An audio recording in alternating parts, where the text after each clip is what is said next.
அறிவோம் ஆரோக்கியம் நேயர்கள் அனைவருக்கும் அன்பான வணக்கங்கள். நான் ஸ்ரீவர்மா மருத்துவமனையின் மகளிர் சிறப்பு மருத்துவர் ஜெயரூபா. இந்த நாள் இனிய நாளாக அமைய என்னுடைய மனமார்ந்த வாழ்த்துக்களும் பிரார்த்தனைகளும். மூட்டுக்கு மூட்டு வலி வர்றது, முக்கியமாக காலையில் எழுந்த உடனே மூட்டுகளை அசைக்க முடியாமல் ரொம்ப ஸ்டிஃப் ஆகிடுறது, இது ரொமட்டாய்டு ஆர்த்ரைட்டிஸ்ன்னு நம்ம சொல்லுவோம். அதே போல் நம்மளுடைய ஃபேஸில் பட்டர்ஃப்ளை ஷேப்பில் வந்து ரேஷஸ்லாம் வர்றது, இதை வந்து லியூப்பஸ் அப்படின்னு நம்ம சொல்லுவோம்.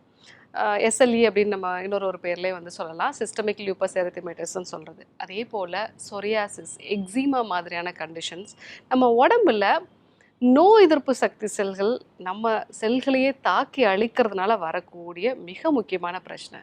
இன்னைக்கு காலகட்டத்தில் நிறைய பேர் இந்த நோய்களால் தான் வந்து பாதிக்கப்படுறாங்க. அதாவது இந்த ஆட்டோ இம்யூன் டிசார்டர்னு சொல்லக்கூடிய தன் உடல் எதிர்ப்பு நோய்.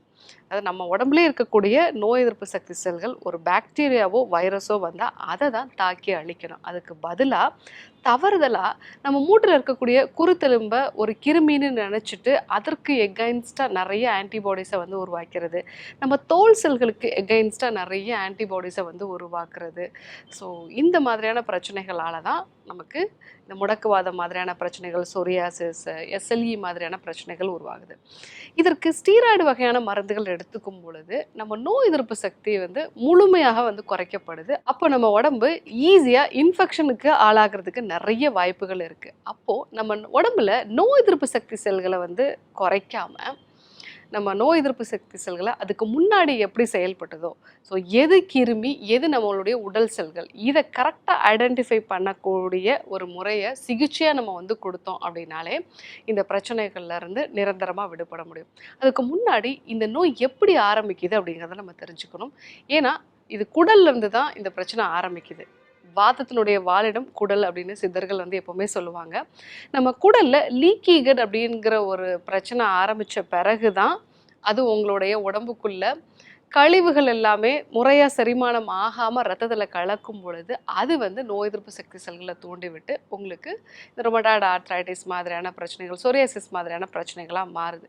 அதற்கான மிக முக்கியமான காரணம் நாம் இன்னைக்கு சாப்பிடக்கூடிய உணவு முறைகளும் அதிகப்படியான மன அழுத்தம் தான் முக்கியமான காரணமாக இருக்குது.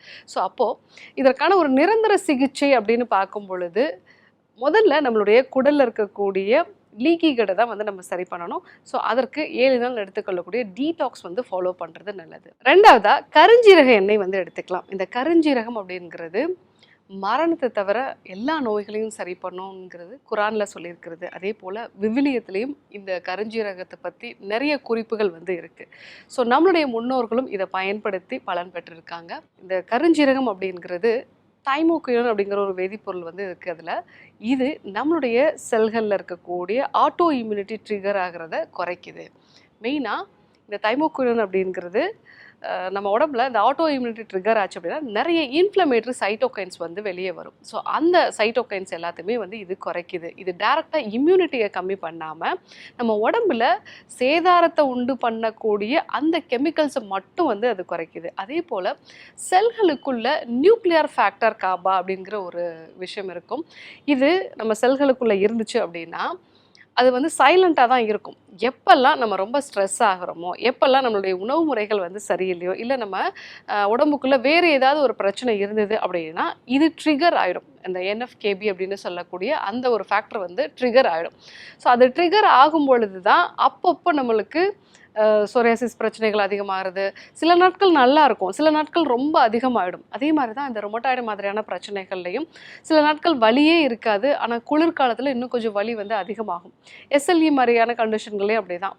ஸோ ஒரு எபிசோடிக்காக வரும், திடீர்னு அதிகமாகும், திடீர்னு வந்து அது குறையும். ஸோ அந்த விஷயத்துக்கு காரணம் இந்த என்எஃப்கேபி அப்படின்னு சொல்லக்கூடியது. இதை வந்து குறைக்கக்கூடிய ஒரு தன்மை, இதை வந்து வேலையே செய்ய விடாமல் செய்யக்கூடிய ஒரு தன்மை வந்து இந்த கருஞ்சீரக எண்ணெய்க்கு வந்து உண்டு. ஸோ கருஞ்சீரக எண்ணெய் நம்ம பாடியில் இருக்கக்கூடிய இன்ஃப்ளமேஷனை வந்து குறைக்குது. அதே சமயத்தில் செல்களுக்குள்ள ஆட்டோ இம்யூனிட்டி ட்ரிகர் ஆகக்கூடிய தன்மை வந்து குறைக்குது. ஆனால் நம்மளுடைய நோய் எதிர்ப்பு சக்தி செல்களை ஆரோக்கியமான ஒரு நிலையில் தான் வந்து வச்சுருக்கும். அதே போல் நம்ம செல்களுக்கு உள்ள இது நேச்சுரல் கில்லர் செல்ஸ் அப்படின்னு நம்ம சொல்லுவோம்.